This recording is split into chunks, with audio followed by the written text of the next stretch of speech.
Uh, Good morning, everyone. So I think we should start now. So before we start, just let me introduce myself a little bit. Maybe you already know my name, but just to introduce a little bit. So my name is Dr. Hassan Jamil Syed, and before joining APU, I have been teaching in several universities. I have taught two universities in Pakistan, and I also worked in UMS, University Malaysia Sabah, 2 years, and I did my PhD from University of Malaya. So during my PhD, I learned the art of writing survey papers. So that I want to deliver, and I have been training many PhD students. So I have been supervising the PhD students from the Pakistan. So I taught them how to write survey papers, and also, I have supervised some of the students here as well. We did one of the RDIG project. We just recently finished one of our survey paper. So, why? The first question is why and what is the importance of survey paper? So, many things. One of the important thing is this is the most effective way to get the citation, right? So if you want to proceed in academia, you want to improve your presence, you must need citations. So the survey paper is the most important tool to get the more citation. Then why? Then other question, why survey? So that also important when you want to start a new study. You want to, because in the computer science we see every day new fields are introduced. If we are not up to date, we will be obsolete and we will not be having any worth in the industry, in our academia. So that is the best way to get introduce yourself with the new area. So writing a survey helps you yourself a lot as well. And there are a lot of examples how important these things are. So why survey paper? I have highlighted few things. Let me conclude few more. So first of all, survey provides you a compass, means the guideline where to go and what to do. So suppose someone comes new in the area and he want to get idea what this area is, how and what are the research paths I should and I can take. So it's like a compass. So survey gives you a summary, provides you a direction, and in an organized way. You don't have to read hundreds of paper to get the idea, but you get one paper which gives you a lot, and then you can start and get more. So survey is like an anchor or it's like a compass. Then what else it provides you? Its roles is to identify the gaps in the industry or in the academia. So it gives you the idea about the research. Then also you see the many PhD students, they start their career with the reading with the survey paper. So if they want to get introduced about some idea, some research, they start with the survey paper. And also it's not only the, the you get something, or then another thing which I already mentioned earlier, that it gives you a very good citation, and citation is very important in today's world. Genuine and the organic citations, not the self citation or unethical. So if you are writing a good survey paper, it's most likely to get very good citations, and that improves your profile as well. So just have a look on this, and I want you to emphasize two things. One is the date, and another thing is the total citation. And this citations is not the Google citation. It's from the must be from the Scopus, because it's from the peer-reviewed citation. So in the Google, its citation will be twice. So you see that this paper has got more than 6,000 citation. Then have a look on another paper. So can you identify the date of publication? So I searched this paper, and this paper actually published in September. And you see that date, 15th of September. What date is it today? 20? 23rd. So it's online. How many days? 8 days, I believe, right? And you can see the citation 26 paper already cited. And if you search the same paper on the Scholar, citation might be more. So you see how fast the paper gets cited. It's only 8 days, and this paper has 26 citation, which is Scopus. And if you search the same paper on the Google Scholar, it might be around 30, 40, something like this. So this is the importance of the paper. Look at another paper. This is another comprehensive survey. So this paper has been cited 6,700 times in the paper. And again, if you look at the Google citation, it will be twice. So these are some examples of the papers. Look at this paper. Again, you see that I put the search same month. So this paper published in September and total 18 citation. So this is the importance of the survey paper. So sometimes if you are lucky one and your workout is good and you publish a paper in the most recent area, a good survey, you might get boom, your profile gets shoot, right? I give you an example. This example I will give you in a few minutes. One more example of a survey. Let's move forward.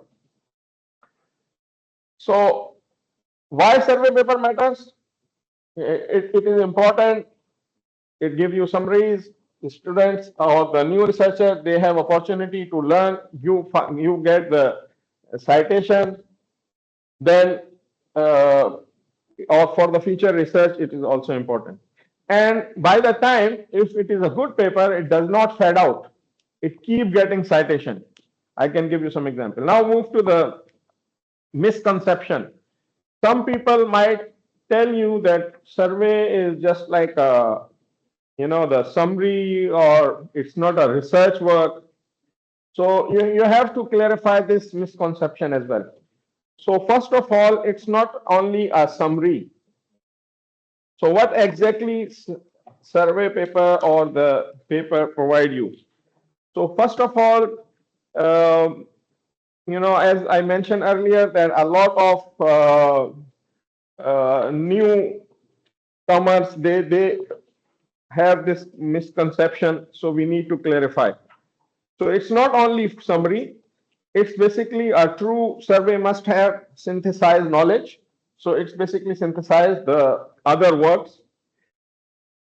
And it's not only listing of the work. So suppose just get an example of 20 reinforcement learning algorithm papers.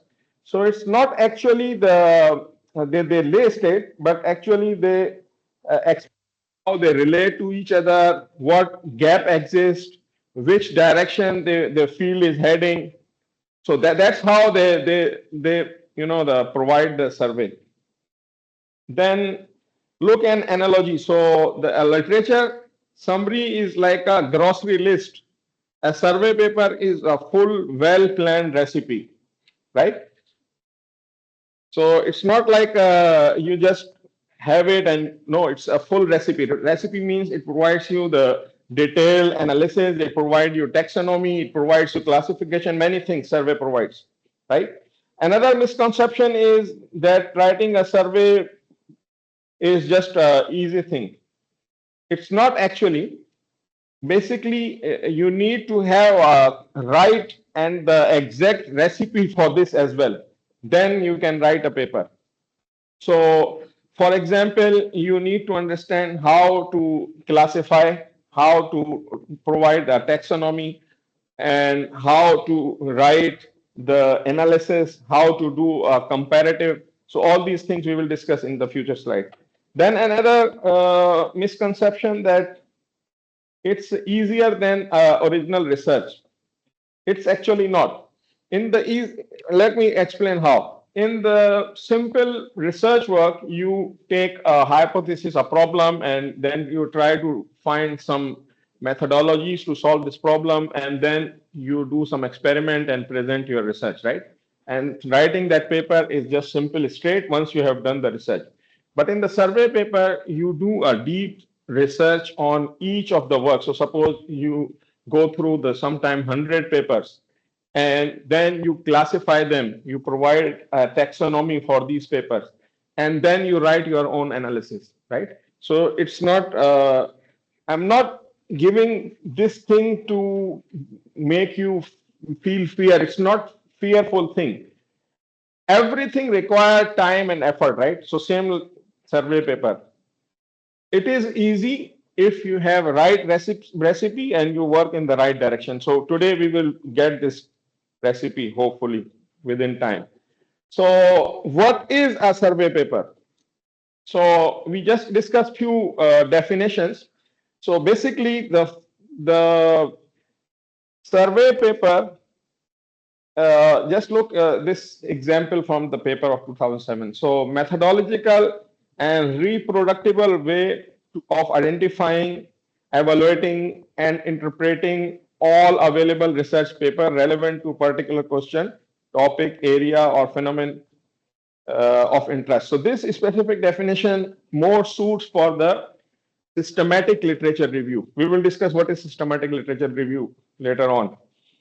Then another definition, provide an overview of the research area to classify and analyze existing studies and to identify a research gap. So this I think the definition is very simple and clear. So what is the job? First thing, overview of the research, then classify.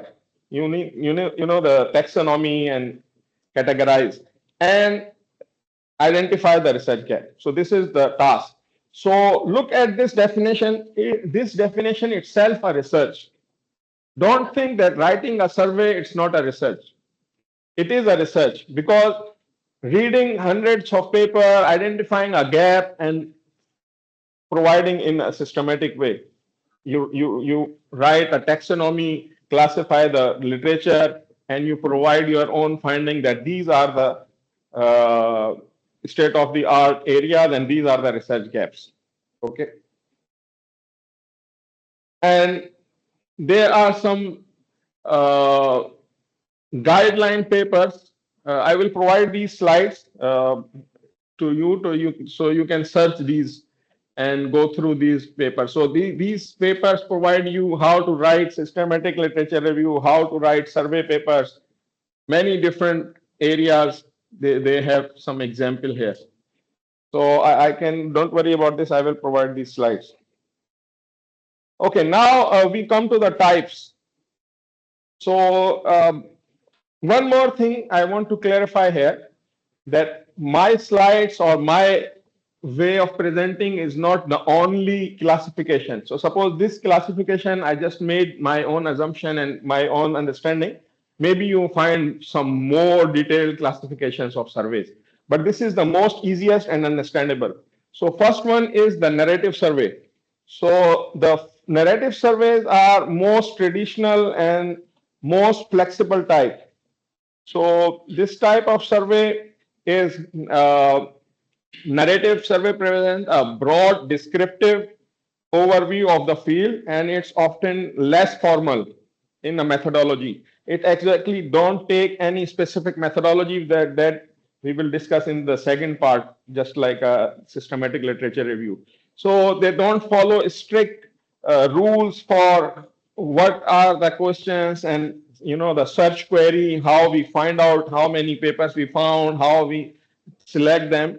But mostly these sort of surveys are fast moving areas where you see that not a lot of work is available. So you just find that this is the very fast area growing. You find very few papers, or every month you see new papers are coming. So you can write a survey paper in a narrative way. So they are not very strict about the criteria, about the methodology. So it's narrative way, simple way. They find some areas and they start writing on overview. So they basically, the key contribution is not an exhaustive map in these sort of narrative survey, but they just provide a sort of easier way for the newcomer, sort of tutorial type. Then next, I will provide in some of the. So this is a type of survey which we can write as a. I think this is example of the third one. Sorry. So the narrative one is very simple one. Then we have a systematic literature review. So this is more formal, and the important thing in the systematic literature review is a replicatable. So how you can replicate? So suppose you have to provide your all methodology and SLR. You define your research questions. You clarify the design search strings, how you search, how many papers did you find, what were the the criteria to include and exclude the papers, and then after all these papers, mostly you follow some guideline for these SLR. So the benefit of this is a rigorous readers and reviewers can trust, and it's a minimal biased. It's not biased. Suppose I took 10 papers of my own likeness, another paper I dislike, I just discard, not like this. So in systematic literature review, you have to mention the criteria, how you selected and how discarded, right? And you have to mention, you have to write the all research strategy. Suppose what research for what search engines you used. For example, Science Direct or the IEEE Explore or blah blah. How many have you used? You have to mention it, and then you have to write down that we found 100 papers, and this was the excluded point. This was included search query, and that's how we gathered these papers. And then on the paper and the found paper, we did our research. So then third one is the taxonomy-based survey. And these are the most commonly practiced in computer science as well. And most not all my papers, survey papers are written on this way. So this is especially in the subfields like networking, AI, security. So this type of survey are very common. So the central contribution is not just synthesize, but also organizing the field. The taxonomy, it's also considered a body of the knowledge. So that is called your contribution. We in the research, we have some specific contribution. What is your contribution? So in the taxonomy papers, taxonomy is your contribution. So how we create taxonomy, I will explain in the future, next slides.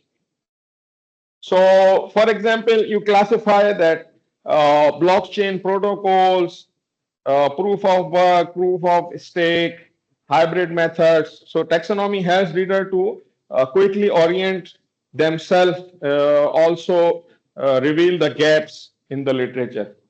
So there are many paper examples for these literature type. So the paper I mentioned here, it's also type of the taxonomy base. So you can see that this paper has citation 14,894, and this paper was published in 2015 something, right? Somewhere the date is mentioned 15. So but it's still very highly cited paper. Okay, this paper is published in 2009, and this is an example of systematic literature review. So you can see that more than 3,300 citation, and again I repeat, then these citations are from Scopus or other things, because Google citation will be more for this paper. So this is an example paper for systematic literature review. Next, we have when to write survey paper. So first is the field is segmented. New trends are emerging, fast evolving technologies are coming, and maturing areas need consolidation. So first thing is when to write survey paper. This is very important to check. So for example, if there are a lot of survey papers available, for example, recently, within 3 years, you see the specific area. Suppose I give example of cloud monitoring. So you search cloud monitor and make sure that whenever you do search, don't only rely on the Google Scholar. I did this mistake in my own PhD. Later, I realized that this is not only the proper way to search. So you must use other search engine and you must use excluding and go into the detailed search and select the excluding or including criteria. Then you will find new papers which are very relevant, but you missed in the Google search because Scholar search is giving you maybe 1,000 papers and you cannot go. Mostly we just select the first page or 2 pages, right? We don't go on every page. So make sure that you use 3, 4, 5 different search engines, IEEE Explore, Science Direct, other search engine, the ACM, etc., so that you don't miss the important thing. So you just search the area. If you don't find new recent survey paper, then that is the right time.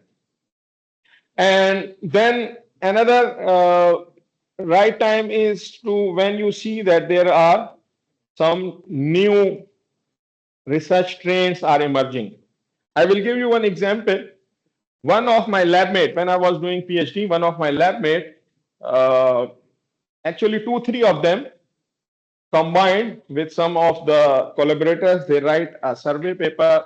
That time, the idea was quickly triggered, hit, and I think they have more than 4,000 citation.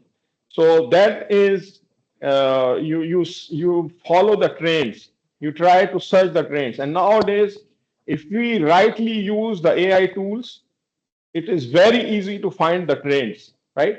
Suppose it's not my, the what we say scope of this task, but sharing some important point. You should work out on the prompt writing, providing a good prompt to a AI tool. For example, Gemini can help you a lot. ChatGPT can help you a lot, but if you provide a good prompt, so good prompt, I give you a simple example of good prompt. So suppose you want a help for your research, for your title. So you can give a prompt, just example, I give you a role of a professor of computer science, having 20 years experience, deep knowledge in, and now you start putting the keywords, what you want to search, right? So for example, deep knowledge in cloud monitoring, then specifically in the Kubernetes, more depth in the container, something like this. And further add some inclusion or exclusion thing. For example, I don't want you to go on this specific area. I want you to be focused on that. And now provide me, and then you put your query, right? Then you will get a very good prompt. So finding a new area is good using these tools as well. And another AI tool I would recommend, and I hope you all know this. This is a Google tool also. It's called Notebook LM. I will show you a demo in the end. Notebook LM can be used a very good tool for writing a survey paper because this gives you insight of a document. So you upload 100 paper in Notebook LM and ask Notebook LM to generate a taxonomy. It will do it for you. So that is a very powerful tool. Yeah, this is a free access. Free access tool. Notebook LM is free. Okay, so then finally, why we write? So technology or methodology to be standardized. So you are working on some area and then you should. And one more important point, specifically, most of you are supervising, right? So maybe you supervising some bachelor student, some master's student, maybe some PhD student. So guide them how to write survey. Even from the master's student, you can get a survey paper done. It's not a very big deal. I'm not sure about the bachelors because they don't put some time, but with the master with research or even some master student can write survey paper. Or specifically, if you target our local research funding, RDIG, target RDIG, hire a student and start writing a survey paper, right? If you are interested, I assist you throughout. Not only this talk, just you can come to me and I can give you a roadmap how to guide a student to write a survey paper. So that is also a very good area to explore. Then what is the anatomy of a good survey? What a survey should include? I hope that is readable, right? So let me just quickly read out. So first of all, important is the title, then abstract and keywords. So title should be attractive. You know, as a human being, we are honestly, it should not be like this, but we are very judgmental. We look at the title and we decide either it is good or not, right? So we don't sometimes go in the depth. If title does not attract me, I might not even read the abstract. So work out on the title, and it is very easy nowadays. Just ask ChatGPT, provide your abstract or little bit about your work, and ask suggest 10 very good titles, and then you see that very good title suggest. So title is important. Then writing abstract, we will go through how to write abstract. Then related work. So in the related work, you might be okay. One thing I want to clarify, I will be mostly focusing today on the third type of the survey, which is taxonomy based. So if you are interested in the other, I can provide you help. But right now, I'm just focusing on the third type, which is my area of expertise. So related work, the question might arise that we are writing a survey. What is the related work for the survey? All work is a related work. All work is a review, right? So related work is the survey in the fields. So whenever you write a survey paper, don't ignore or don't exclude any relevant survey paper. You must include that in your introduction. And how I will tell you. I will try to give you an example as well. So first I will clarify why and how. Why? First question is why. Why is because when you submit your paper, the reviewer will ask, why are you writing a survey? This survey is already there, right? So don't leave any chance. Just cross this chance. Already put those paper in your citation, and then highlight your contribution against them. So, for example, you cite 7 papers, A, B, C, D, X, Y, Z, wrote in this area, but exclusively these are our contribution which are not there, right? So that no one will have chance to say that, oh, this work is already done, right? So that is important. Then next, methodology. So how and what you did. So mostly in the our taxonomy based surveys, we are not following the strict rule like SLR. So what should we write in our methodology? So in our methodology, mostly we go through with this that we have selected some of, you can mention the specific search engines. So we use these search engines. Our criteria was to select the state of the art or the latest paper. We covered the latest paper and mostly famous or the most reputable journals, something like this. Okay, so that's it. So you just mentioned that this was our query and we searched these things and we selected most recent reputable journals. That's it. You don't need to provide your query. You don't need to provide the how many you selected, how many discarded, nothing. So because in the taxonomy base, we don't do this. After that, you write a taxonomy. So what is a taxonomy? I just here explain quickly. Then we have, I think, more slides on this. So taxonomy you create through collecting the data. So first you read papers, right? Gather paper, write their summary, their area, and something like this.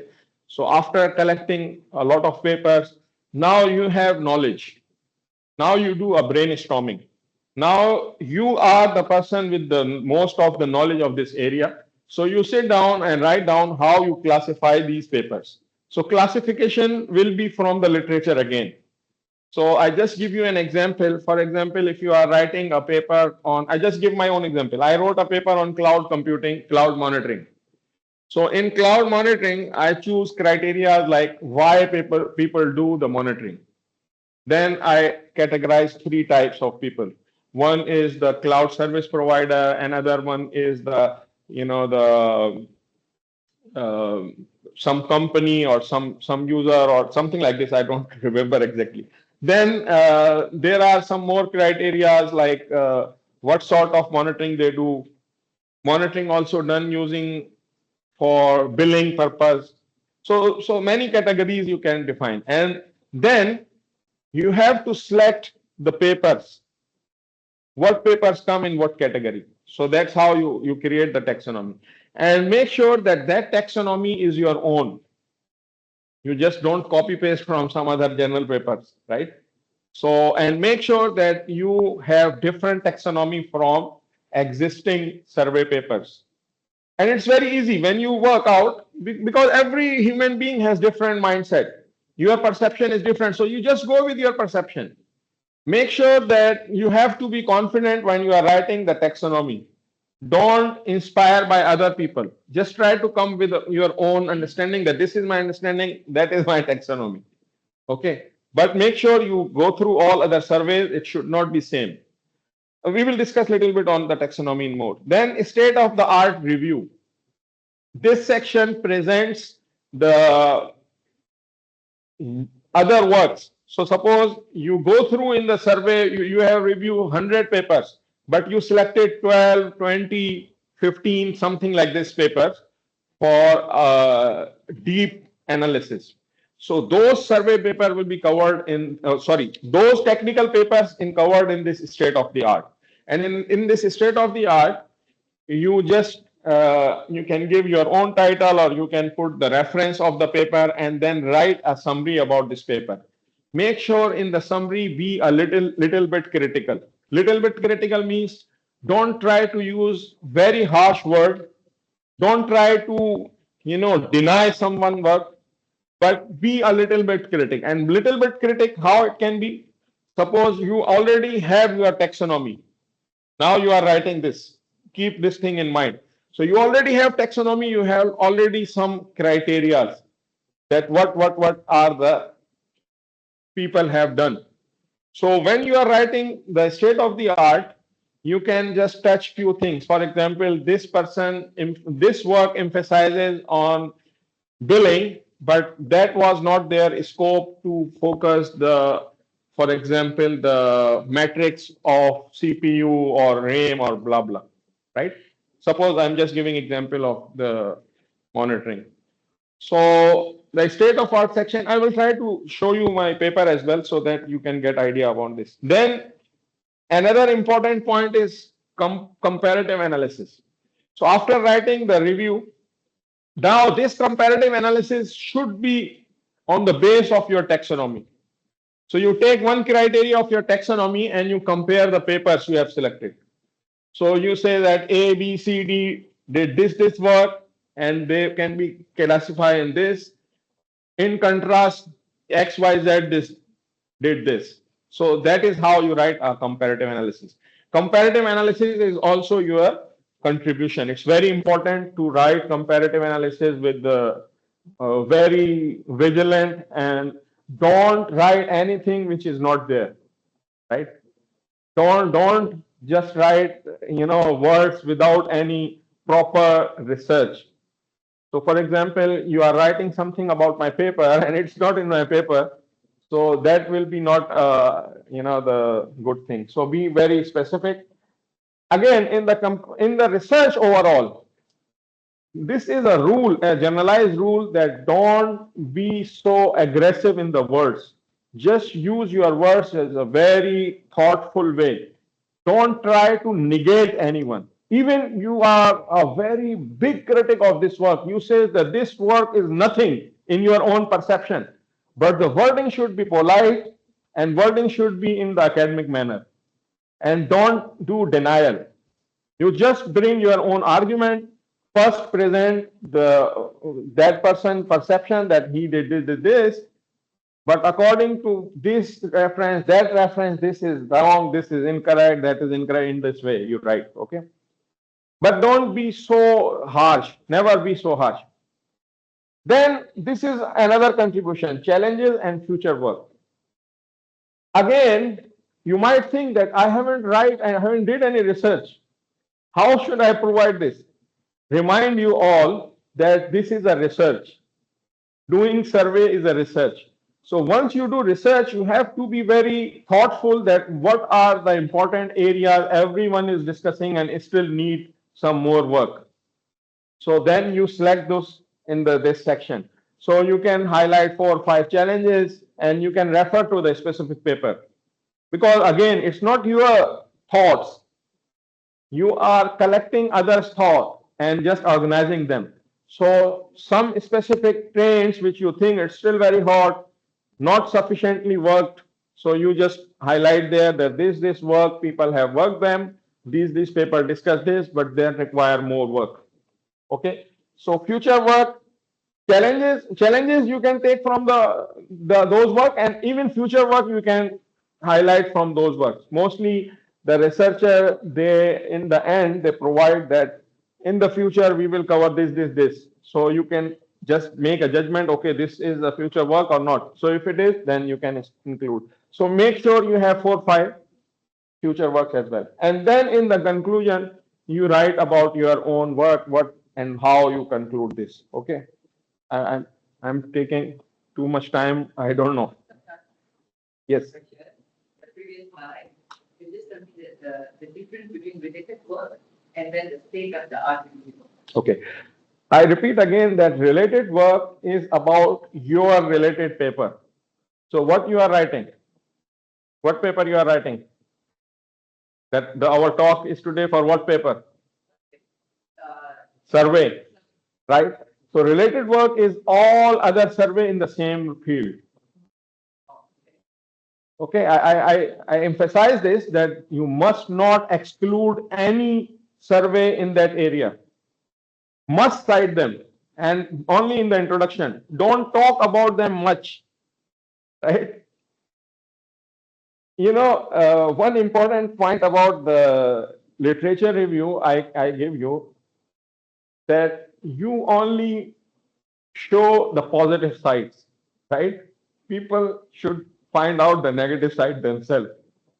Understand? So you only highlight your favoring things. I'm not saying that do you misguide the people or you try to hide something, but no need to amplify your lacking. You can just mention in the end a little bit that this thing we think that we can do in the future. Okay. So the related work, let me complete quickly. So related work regarding the survey paper is you highlight 5, 6 papers and mention that they have covered this, but our contribution is that, and that is must you have to select. Otherwise, people will not accept the existence of your survey. If everything is same, then why you are writing another paper?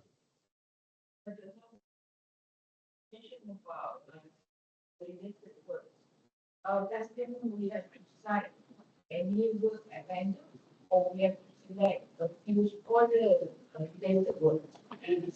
In this case, uh, just search all the big search engines and choose the good survey papers. I'm not saying 100% survey paper, but at least you take two criteria. One is Scooper Index and Web of Science Index.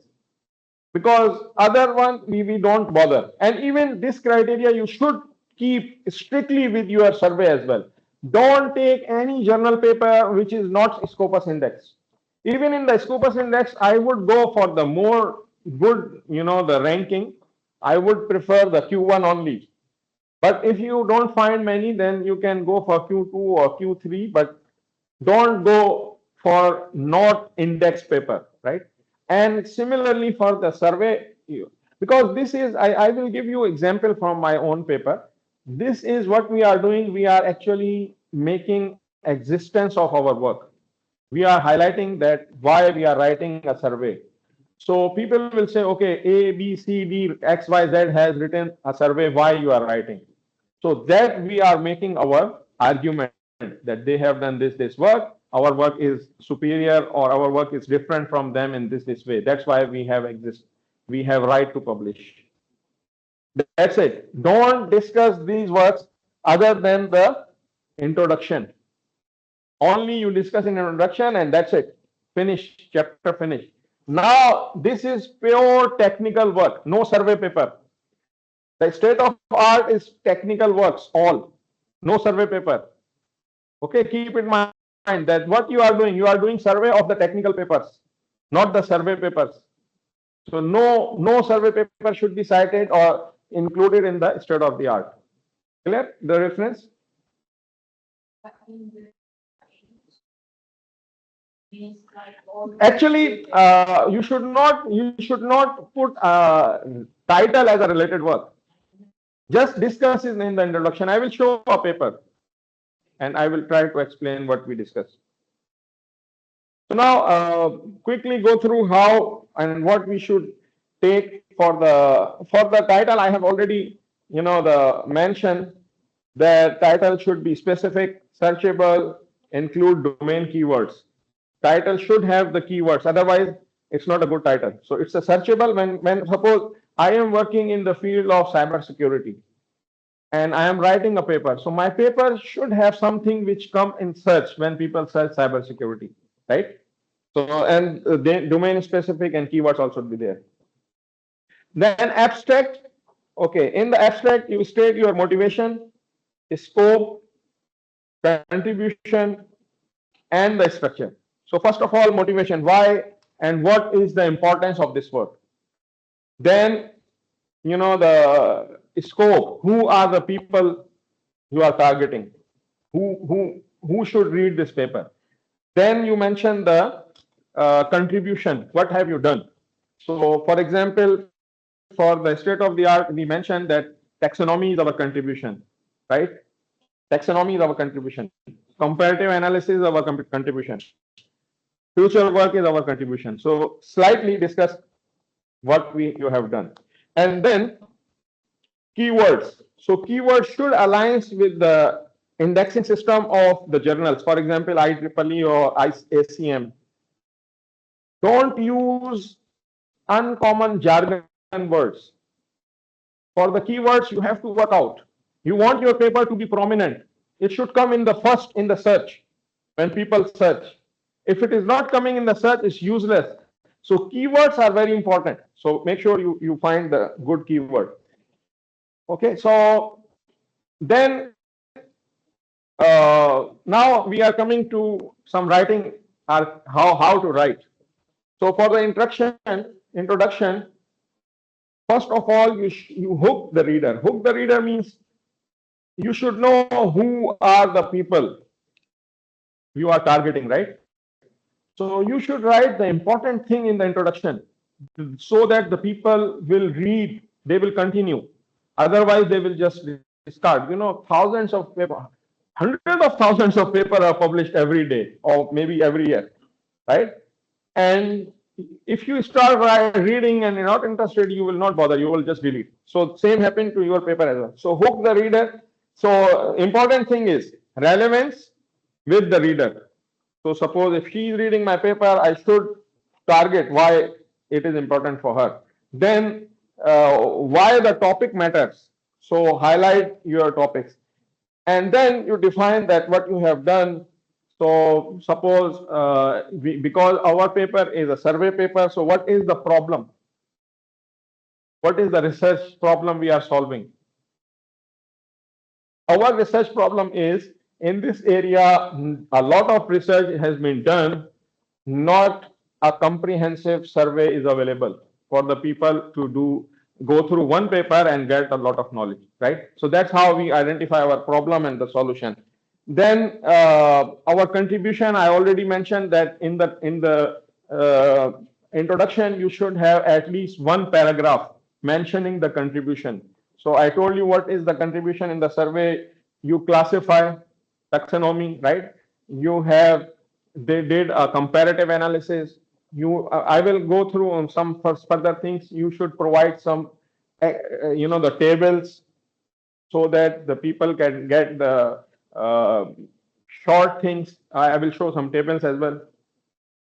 And then finally, you outline your paper. So final paragraph should mention about the paper, and that is very common thing. So for example, the next section introduce the state of the art or the taxonomy, and the section number 3 is presenting state of the art. Section number 4 is doing a comparative analysis. Section number 5 is presenting our the future direction, blah blah thing. So that is the your final paragraph in the introduction. Then come to the related work. I think I have explained this a lot, right? So this term is very important, context setting, and that you should keep in mind for your technical paper as well. Why we do cite the related work? We set a context. Suppose if you are citing a paper and then you put your work, so basically you are putting yourself with them. Try to understand. Suppose I am citing a paper of a very highly big researchers of the world in this area, and I say they did this, and my work is better than them. So you see that I'm comparing with them. So that gives you a context setting. So, but our for survey context setting is you just put all the surveys and mention that they have this, but that's how our work is. So you see that highlight prior survey and then mention that you have done this gap you have covered. Okay. Okay. So what is the research methodology? I think I have mentioned this. Specifically, if you are writing the what we call SLR. So you should strictly follow this. In the taxonomy base, we don't explicitly put a methodology section and write down that what were our methodology. We just discuss a little bit in the introduction that why and how we collected and selected papers. So if you are interested, you can contact me personally. I will provide you more for literature SLR, but I'm just moving forward for the taxonomy. Okay, so what is a taxonomy and how we write a taxonomy? So basically, taxonomy is to group research logically and choose the classification criteria. So I try to open my paper.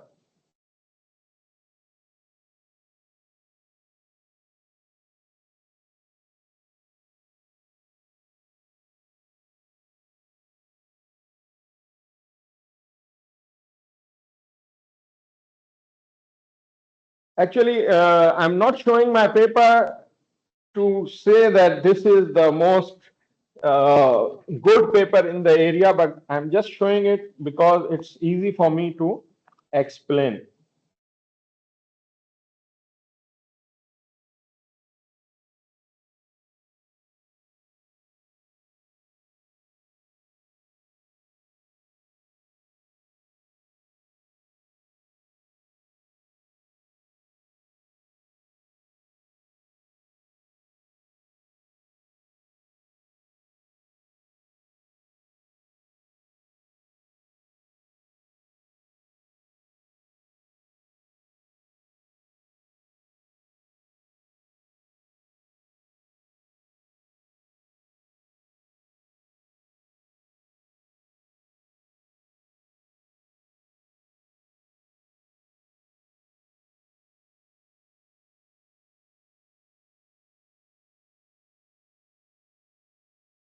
Okay, so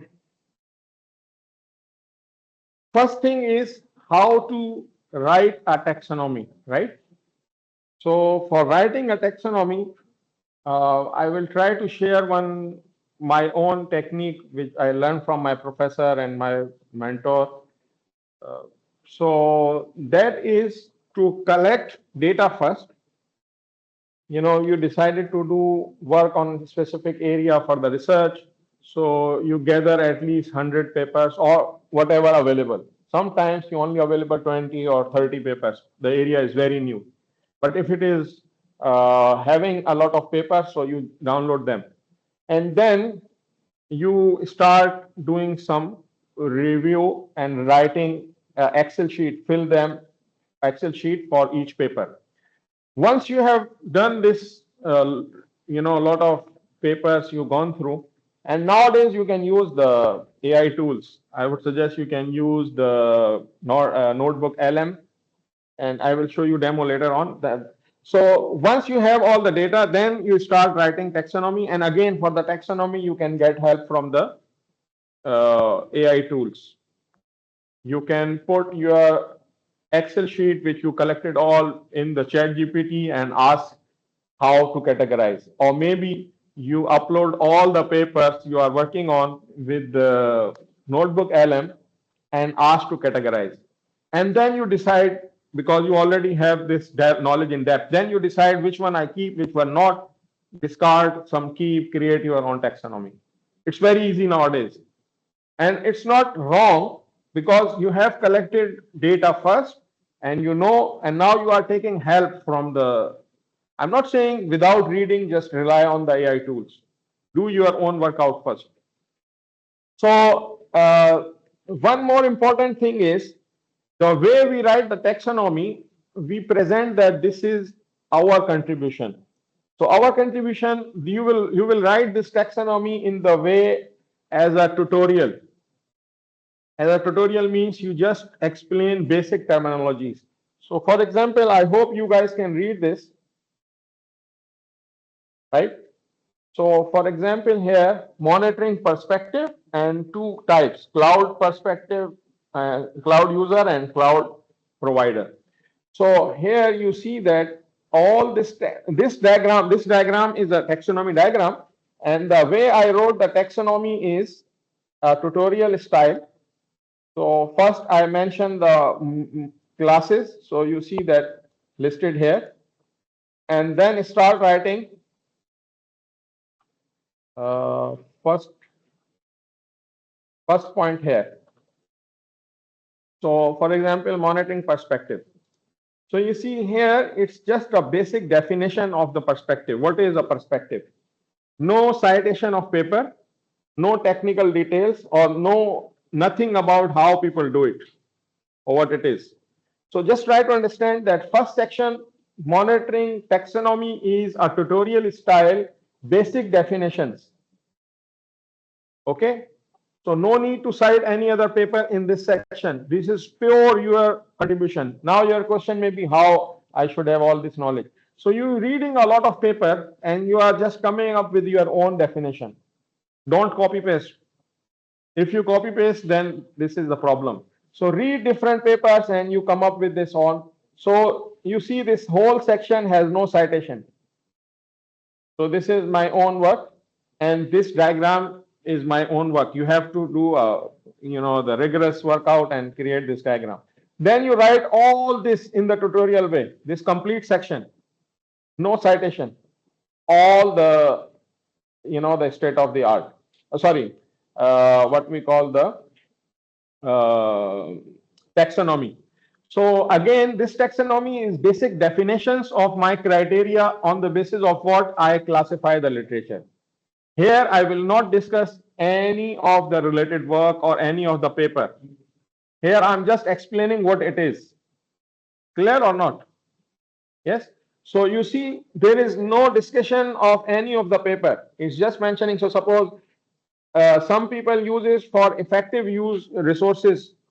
So I just mentioned that cloud computing is a volatile in nature where virtual resources are created, destroyed. So we need to track the resources. We need to check that how much CPU is used, how much RAM is used. That's it. No mentioning of how people do it, no methodology that how people create, just basic definition. So you write this section completely your own, and then we move to the, and if required, if you think that very important, you can mention some reference, just like here I just mentioned. So, but not regarding the technical things. Okay.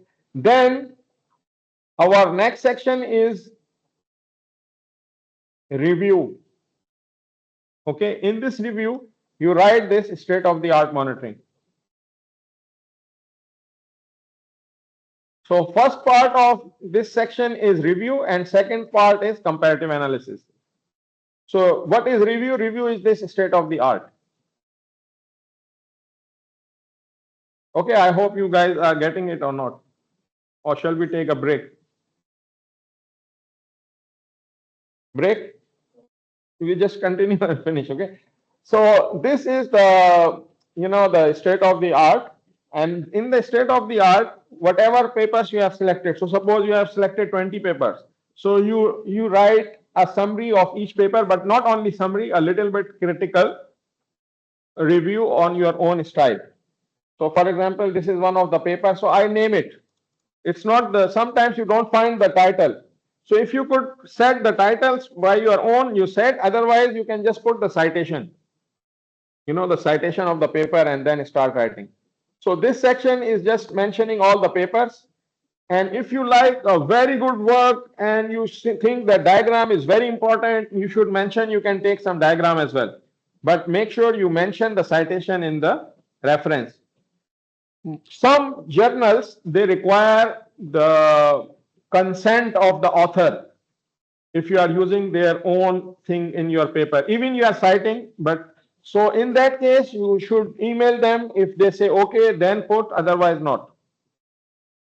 Some journals where you are publishing, when you submit your paper, they will put a question mark. Did you get the consent from this author? You have mentioned this thing from some other paper. So if they ask, you should email the author. If they okay, otherwise remove it. Okay. You cannot use other person work without the consent. But usually we use this when we put citation, and usually author don't mind. Why should I mind if I'm getting more citation, right? So, but some people they don't authorize. So then in that case you should not. So this is our state of the art. One more thing which I did not mention, if your work is related to something, there are two sort of work. One work is a research work. I publish my research work. But another work is industrial, the enterprise tools. So in cloud monitoring, a lot of enterprise tools available. So I did a comparative of enterprise tools as well. And these are the very important part. This is how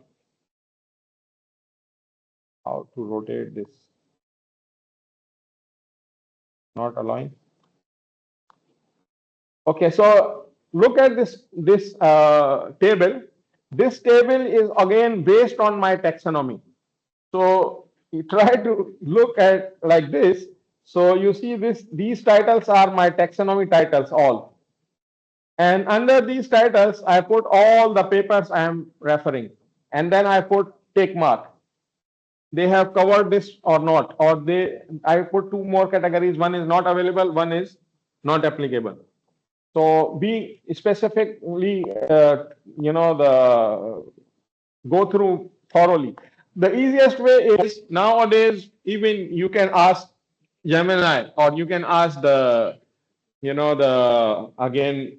notebook LM that this paper cover this or not. It will give you a spot. It will tell you the line number, page number, right? So that these are very powerful tools to use. So you must create the tables. Tables are very important for them. After this, you do a comparative analysis. Comparative analysis again is totally based on your taxonomy.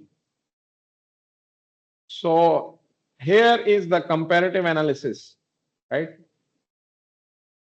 So how it is done? So you just take each attribute of your work. For example, cloud users perspective, right? So you compare all your 20 papers, which one has covered, which not. Those who have covered, just write down about them, mentioning them, they have this, they have that, and then complete a paragraph on this. Then take second, third, fourth, fifth, all your taxonomy parameters, take it and choose the papers, those cover in this favor or against or different ways, whatever categorized you have put. So just discuss this. So this is also an important part, comparative analysis. Once you've done the comparative, now come to the final part, which is called our as I mentioned that in my case, I have some enterprise tools as well, like Cacti, Nagios, all these NimSoft, so Graphite. So these are the commercial tools, no paper available for them. So I just compare them separately. Did not, because you cannot compare orange and apple, right?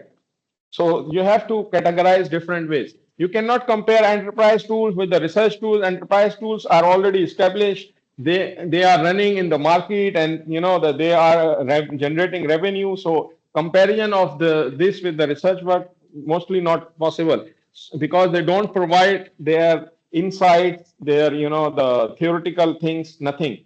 You just find the tool to use. So that is separate I did, but not available for anything. So again, I did the similar way. Then if possible, you can do some quantitative comparison like this table. So for example, I took some sampling frequency, how often or what was their collection rate or something like amount of data test bed or data center size and all these things. So wherever applicable or available, I put. Where not, I just put NA, right? So that is also a good statistic to compare, do a comparison. Quantitative means that you collect their results related to their categories. For example, someone is doing AI and they have some metric similar. So you can make a table that, so for example, F1 score. So they have F1 score this. For example, precision or anything. So you can compare that there was their results. And also mention their test bed so that people have idea that there is a difference. That's why the results are different. So that is also a very good to do. Finally, you just put your open research and challenges. So make sure you have some diagram for this as well. For example, this is the open research diagram, which I select, and then write open research issues one by one. What are the issues and challenges? And then you just conclude and future work. Okay, so I just gone through my paper thoroughly, and let me try to conclude my slides. I took 1.5 hours, but I don't know, it still feels like not sufficient for me. So I will try to be fast now. Sorry, how long did you take to your paper got approved? Published. Yes, published. So actually, this is my PhD work, honestly. So I wrote this paper in, I think the paper was ready in the end of 16, and it got published 6 to 8 months, I believe, after submission. But that was very good timing, sometime, because this is not a paid journal, it's not open access. So it's free journal, you just submit and you don't pay anything. So these journals take a lot of time. After COVID, they are taking years sometimes. Yes, please.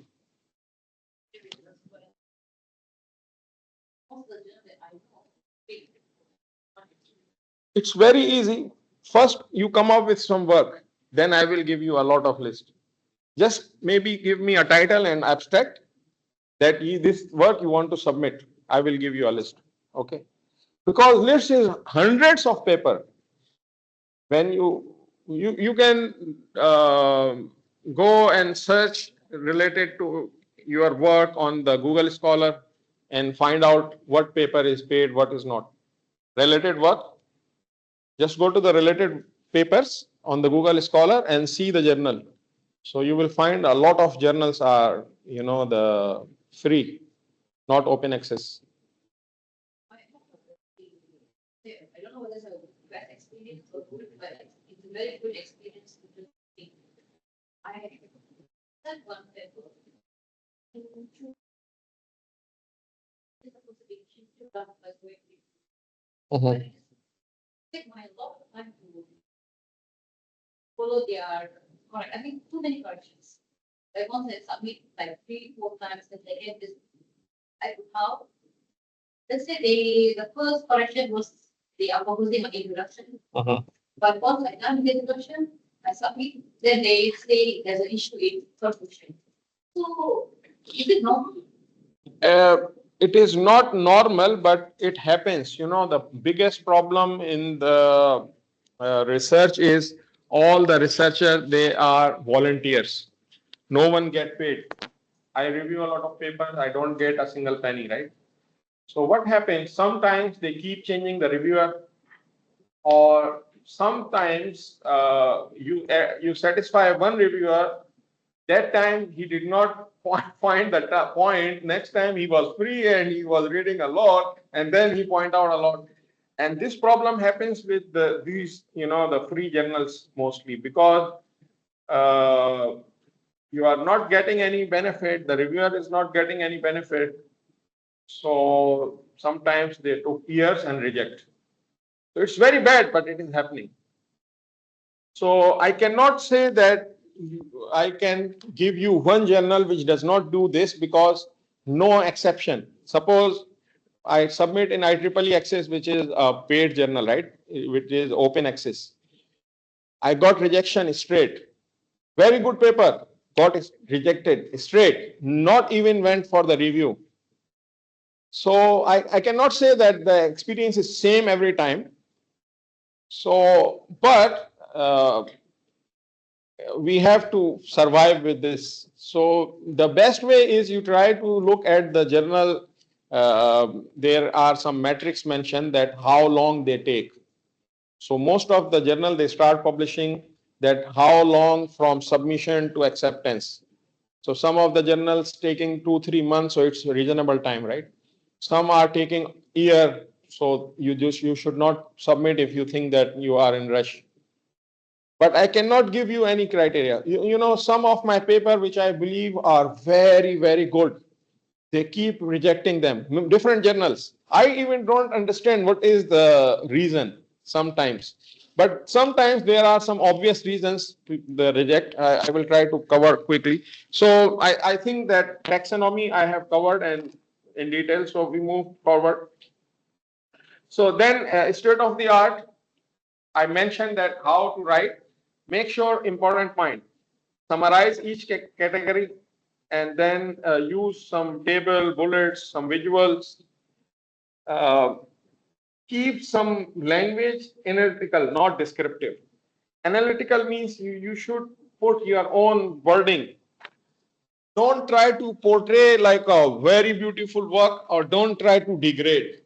Try to make a balance on your wording, just like an unbiased person. Like sometimes what happens, I read a paper, I am very impressive.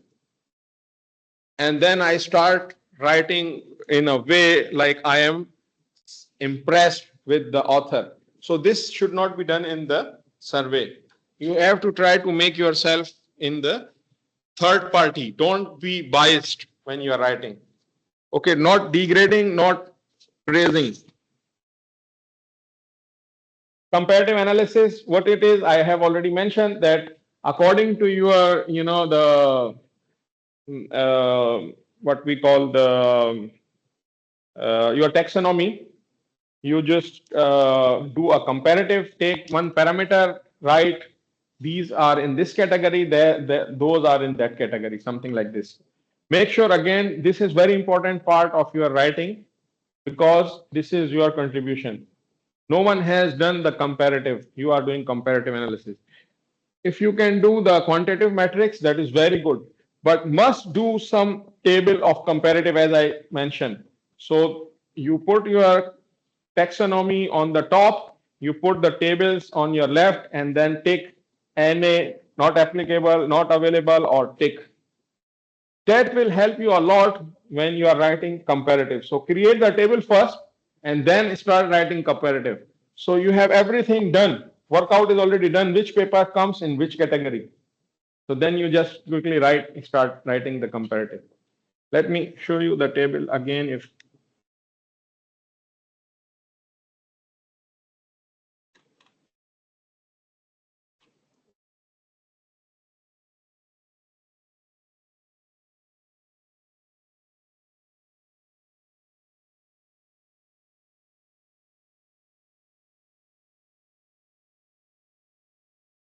so, you look at the table. Oh, sorry, my slide.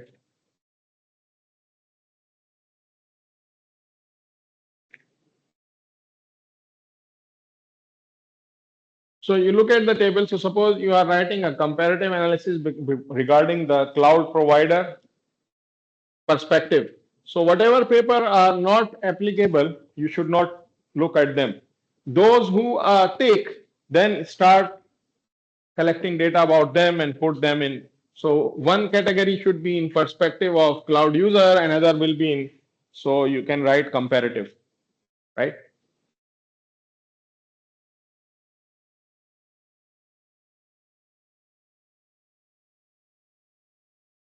Then future direction, I already mentioned that how to write the future direction. So list the limitation in the field, emerging trends, open research questions, and all this collect from the papers you are reviewing. Okay. And what should you write in the conclusion? So in the conclusion, you just write some key takeaway. What was our work, our contribution, recap. Recap means write again what was our contribution, and finally impact on the strong survey paper. So that you should write in the conclusion.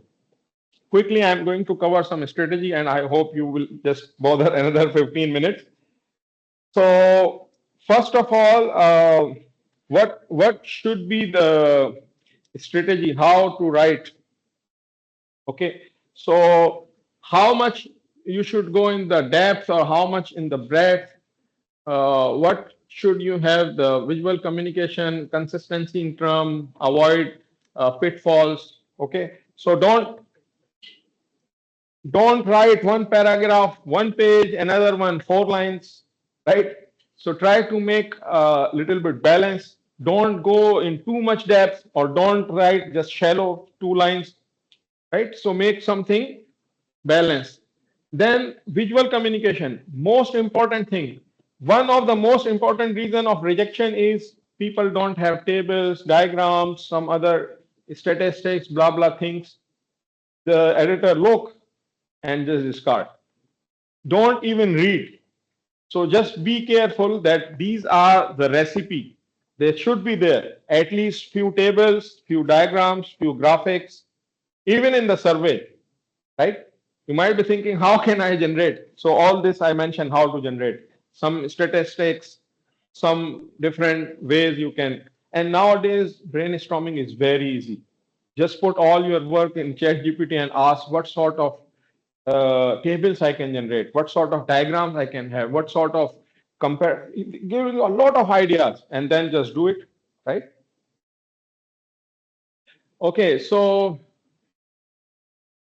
I think I just have already mentioned my paper, so I'm just skipping this thing. Okay, so what is the checklist?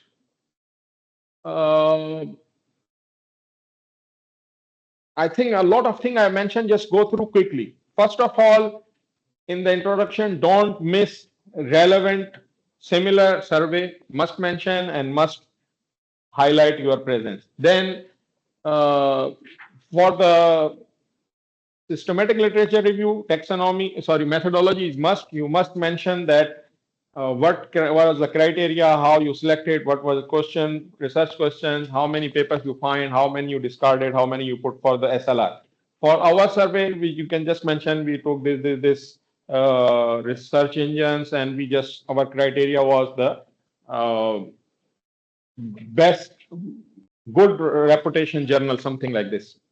Then in the taxonomy, make sure that you create your own taxonomy.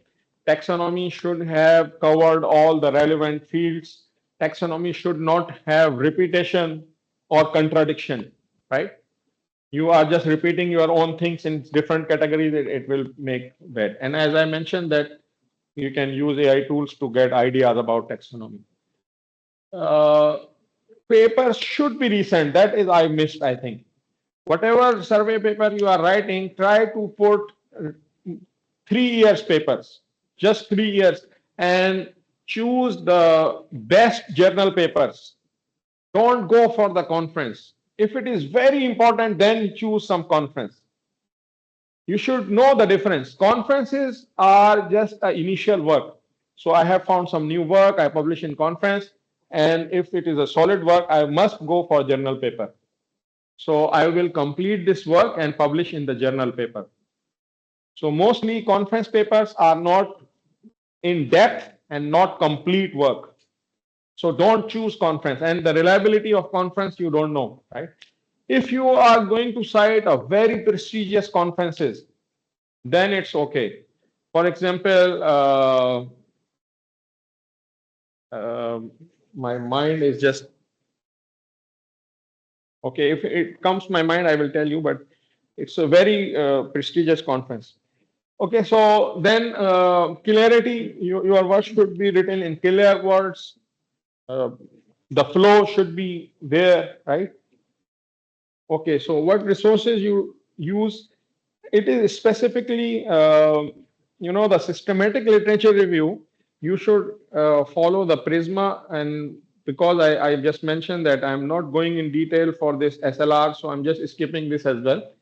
If you are any of you interested in writing SLR, you can just contact me. I will provide you some literature related to Prisma and all these things. Okay, so that's it, I think. And now I leave 10 minutes for the questions.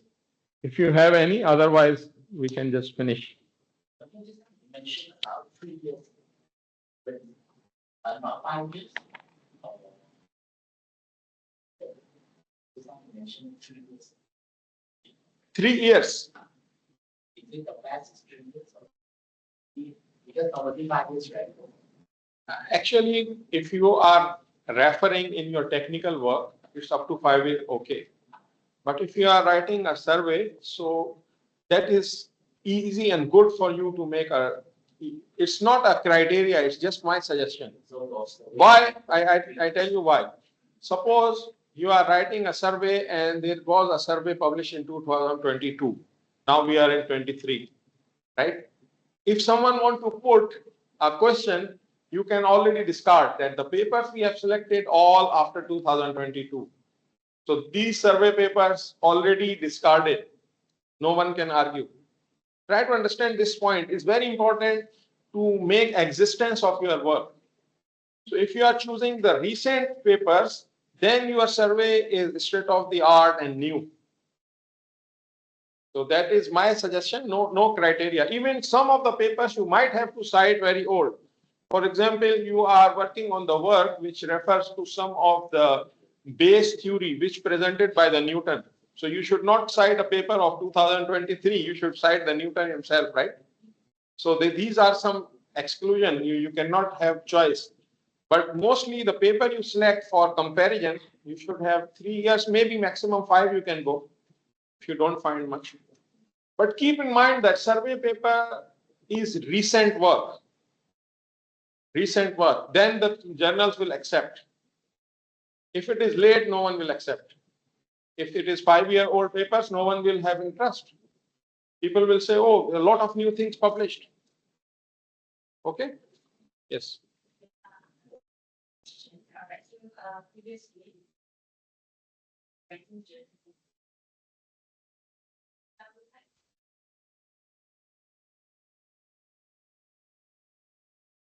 writing journal and survey. One thing I want to clear, the survey paper is also a journal paper. You mean the technical paper and the survey paper, right? You want to differentiate between technical and the survey, right? Yes.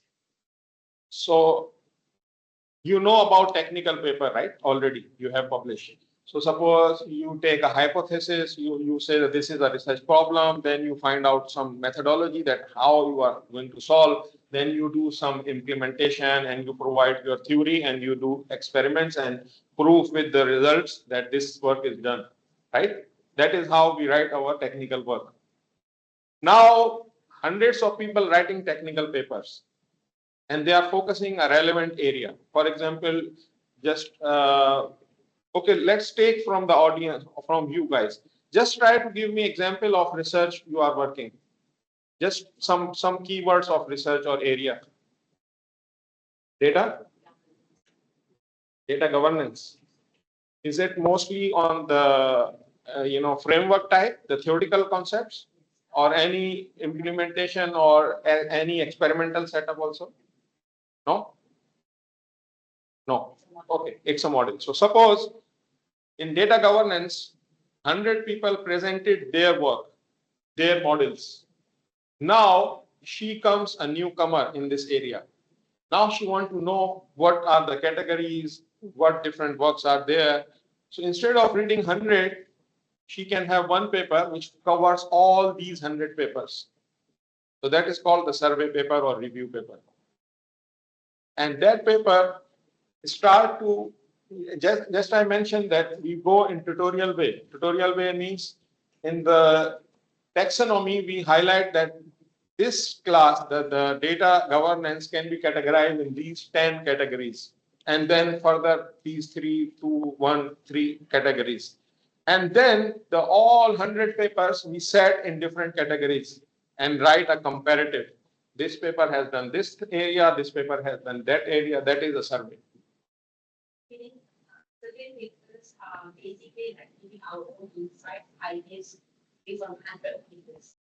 Yes, but not insights, ideas, but analytical or the comparative analysis. Not making anything your own. Suppose you don't not start presenting your own framework. Understand the difference? So what you are doing, actually, you are doing a critical analysis. You are providing a brief summary of these papers to a new user. Okay. It's a grading class. Yes. The work done by others. Yes. And then you are seeing how it can. Yes, that is the work. One more question might arise, especially when you are guiding a new PhD student or master student. They might ask, how can I write a survey? I am not expert of this area. So just guide them that I'm supervising you, and basically first you will go through these all papers. So once you go through the papers, you have a lot of knowledge of this area. Then you start writing.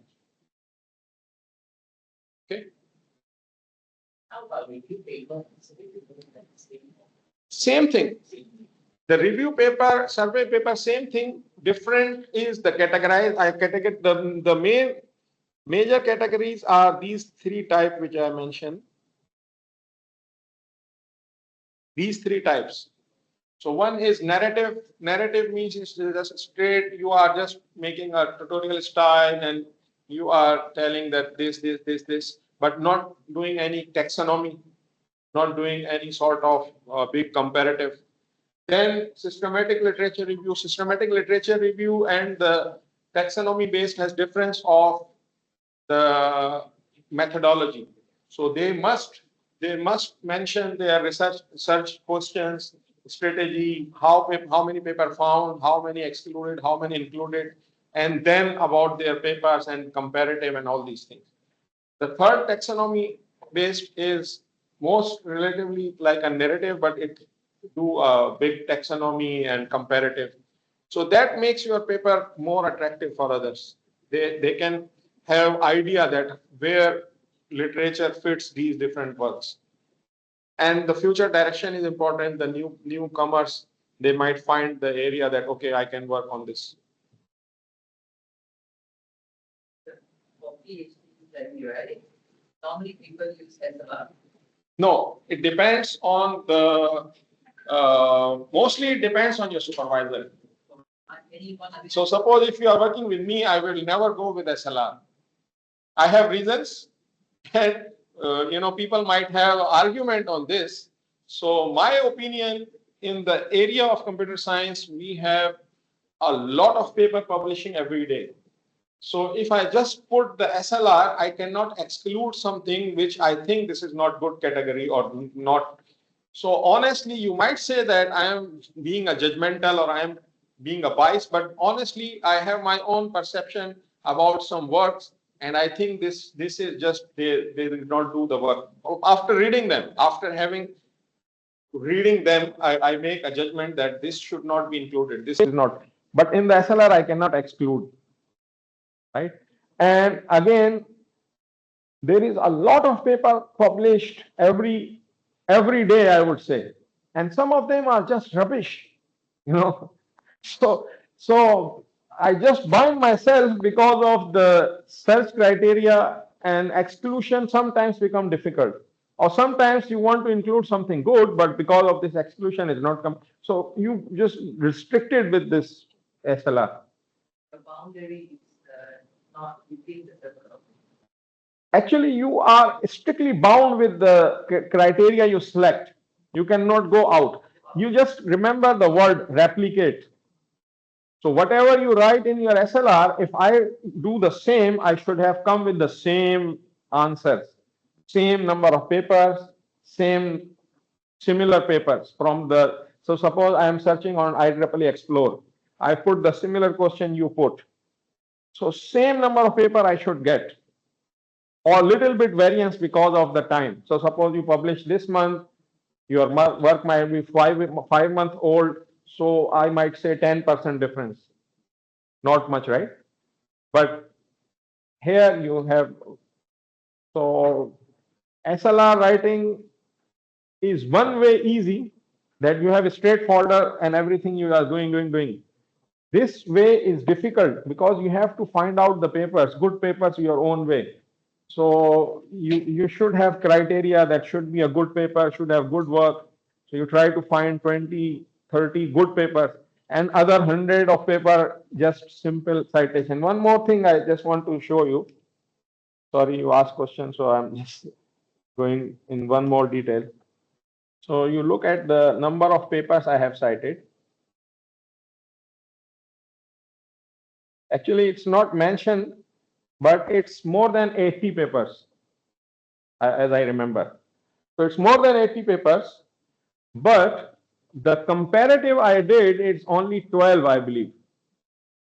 So one more trick I tell you here to improve your citation, number of citation. So some paper you think that are not good, but don't just discard them. You can put like this. You see other monitoring solution. And here I have selected many papers which I am not including my comparison, but I just discuss them, this, they have done this, they have done this, and it goes to long and here until here.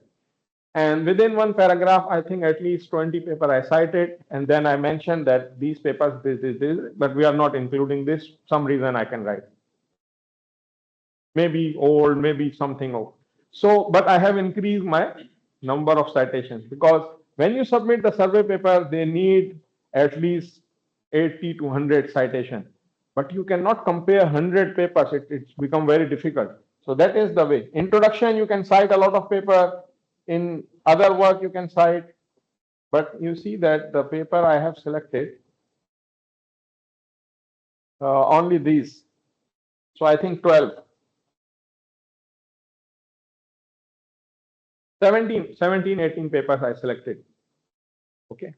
So understand the difference. Some papers I selected for comparative. Those papers I will discuss in my state of art. Other papers I can just cite in introduction or in other things. Okay, so any more questions? Let's say the paper is not worth the SLR, then we categorize it as review paper. Which paper?